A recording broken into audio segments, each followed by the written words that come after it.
Hello, my name is Roseanne Jones, and I'd like to thank the AAUW Kauai chapter and the Kauai Society of Artists for presenting this timeline of the suffrage movement in the United States.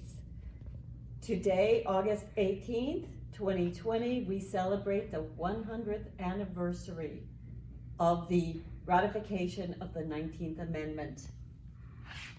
As you can see, there was a whole movement for votes for women.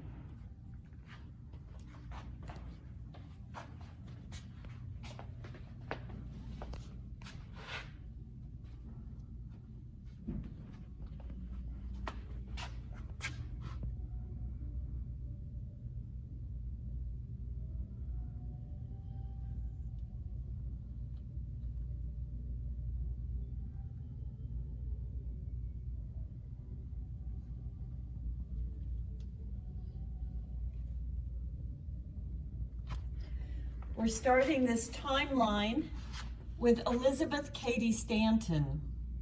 She was born to a prominent family in upstate New York, and as an adult, she became active in reform movements. Married in 1840 to the abolitionist Harry Stanton, they spent their honeymoon in London, attending the first ever World Anti-Slavery Convention. There she met Lucretia Mott, an abolitionist who attended the convention as a delegate. The men of the convention voted to deny access to any women delegates nor allowed them to speak. Women were forced to sit and only observe. Stanton and Mott were appalled by this treatment, and when they returned home, both resolved to someday hold a women's rights convention. Stanton began her family life, eventually gave birth to and raised 7 children. Convention plans were put on hold for 8 years, but in 1848, Stanton, Mott, and other reformers organized the first women's rights convention in Seneca Falls, New York. 300 women and men attended the convention, where Stanton presented her Declaration of Sentiments. 68 women and 32 men signed it. Stanton met Susan B. Anthony at the second women's convention, and they created a strong team working with other activists standing up for women's rights until their deaths in the early 1900s. Sojourner Truth, born into slavery in New York State, she spoke Dutch, the language of her slave owners, until she was 11 and then learned to speak English. In 1826, she escaped from slavery. Later, she had a life-changing religious experience and became a devout Christian evangelist. She gave herself the name Sojourner Truth in 1843 after she became convinced that God had called her to leave the city and go into the countryside, testifying the hope that was in her. Truth became a prominent abolitionist and suffragist who was nationally known, speaking on lecture tours about abolition, women's rights, and prison reform throughout the country. Some of her quotes: "You may hiss as much as you please, but women will get their rights anyway. You can't stop us neither." And "Man is so selfish that he's got women's rights in his own too, and yet he won't give women their rights. He keeps them all to himself." Another quote: "Now if you want me to get out of the world, you had better get the women voting soon. I shan't go until I do that." And truth is powerful and it prevails. Next, we have Lucy Stone. In 1847, Stone became the first woman from Massachusetts to earn a college degree. Upon their marriage, activist Lucy Stone and her husband, Henry Blackwell, published a statement about the unequal legal protections offered to married men and women. Stone kept her maiden name, a radical choice during that time. She continued her work as an orator, abolitionist, and suffragist, a vocal advocate and organizer promoting rights for women. Elizabeth Smith Miller was a suffragist and dress reform advocate. She is pictured here in a costume of her own design in 1851, popularized in Amelia Bloomer's newspaper, The Lily. The loose trousers became known as bloomers. Susan B. Anthony and again Elizabeth Cady Stanton, in their older years, for 5 decades, Susan B. Anthony and Elizabeth Stanton led the campaign for women's voting rights. Of Anthony's organizing prowess and her own skillful theorizing, Stanton said, "I forged the thunderbolts and she fired them." Here's another quote by Susan B. Anthony. "Women must not depend upon the protection of man, but must be taught to protect herself." There were many Black suffragists in this long fight for the vote. They knew the importance of the vote and fought so all women would have that right. And as the camera scans across the numbers of women, there are some that stand out from that poster, including Mary Church Terrell, Ida B. Wells, Harriet Tubman, Sojourner Truth, and many others. Black women had an integral role in the women's suffrage movement. And throughout the struggle for women's rights, Black women were always in the trenches with white women and worked just as tirelessly despite facing greater opposition, yet rarely have their efforts shared the same spotlight as those of their white counterparts. What follows are the names of a few prominent Black women who were involved in the women's suffrage movement and their contribution not only in securing the right to vote for all women, but Black men too. Many Black women found themselves drawn to the women's rights movement through their work advocating for the abolition of slaves and the temperance movement. It was within these groups that many women met, shared ideas, and strategized. One of the first and perhaps most prominent of these women was Sojourner Truth. She gave her powerful "Ain't I a Woman" speech in 1851. She attended many other conventions across the country, speaking in favor of voting rights for women and Black men.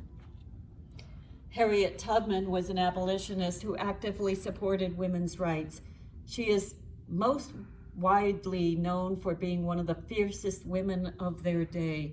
Tubman was a conductor in the Underground Railroad and making up to 19 trips back into the South to help over 300 slaves gain their freedom. She did this all with a bounty on her head and never lost a person. Harriet Fortin Purvis helped organize the first National Women's Rights Convention in 1854 and also helped create the Philadelphia Suffrage Association. Frances Harper recruited many Black women to join the cause and held office as the vice president in the National Association of Colored Women. Ida B. Wells formed the Alpha Suffrage Club in Chicago and used her platform as a journalist to further the suffrage cause. Margaretta Fortin and Harriet Fortin Purvis were among other Black women who formed the American Equal Rights Association, which advocated not only for the rights of all women, but for men of color. Mary Ann Shadd Cary, an abolitionist turned women's suffrage, started the first Black newspaper called the Provincial Freeman. She gave lectures throughout Canada and America, advocating for the rights of both women and Black men. Emmeline Pankhurst is the renowned British suffragette. who here in this photo addresses a crowd on Wall Street in New York City during an American lecture tour in 1911. This is a Life magazine cover titled "Retouching an Old Masterpiece." The women's suffrage movement sought legitimacy by aligning itself with the ideals of the American Revolution. In this illustration by Paul Starr, he portrays a young suffragist amending the Declaration of Independence while an unidentified founding father looks on. There was music associated with the suffrage movement, and this poster shows the cover of a song, and suffrage imagery decorated numerous sheet music covers, whether or not the songs related to voting rights. An unknown artist created this cover for this song, written and published by Ed Markle in 1916.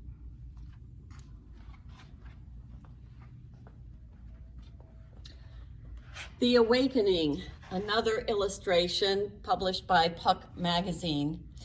By 1915, women had full voting rights in 11 states clustered in the West. In this illustration, Henry Mayer depicted women clamoring for their rights as progress moved eastward. The National Women's Party, January 1917, they began daily protests at the White House. These picketeers from New York sought President Woodrow Wilson's support for a constitutional amendment granting women the right to vote. Mr. President, what will you do for woman suffrage? Allison Turnbull Hopkins was the New Jersey state chair of the National Women's Party. She picketed the White House on New Jersey Day on January 30th, 1917. Mr. President, how long must women wait for liberty?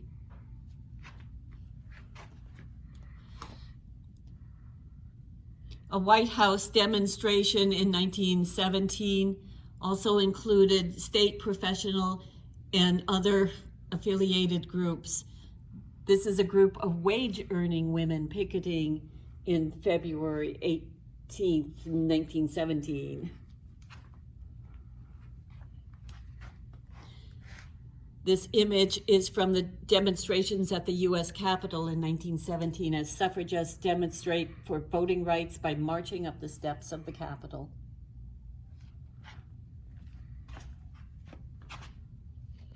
Lucy Burns, National Women's Party leader, she is shown here at what's likely the Occoquan workhouse in 1917. She spent more time in prison than any other suffragist in America, and after multiple arrests for leading picket demonstrations.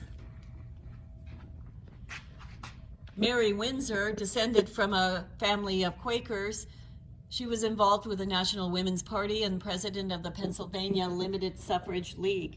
Mary Windsor protested the treatment of imprisoned suffragists who endured solitary confinement and forced feeding in 1917. Windsor was arrested twice herself. To ask freedom for women is not a crime. Suffrage prisoners should not be treated as criminals. There was an anti-suffragette movement, and here are a couple examples of posters. Life is just one damn thing after another, says this poor man as he's rolling out pie dough because his woman sitting with her picture on the wall is a suffragette, and he has to rock the baby with his foot as he's doing all the female chores.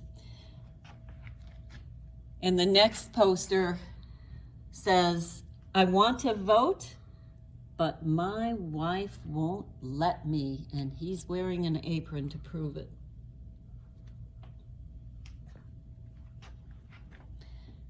Alice Paul, trained on the front lines of Britain's suffrage movement, Alice Paul co-founded the National Women's Party, which mounted confrontational protests and picketed the White House to demand voting rights for women in America. Shown here in 1920, Paul celebrates the ratification of the 19th Amendment. And finally, in October 28th, 1920, the Life magazine cover was published on the eve of the first presidential election in which all women had the right to vote. This cover by Charles Dana Gibson shows the figure of Columbia representing the United States, acknowledging a young woman with a ballot in her hand.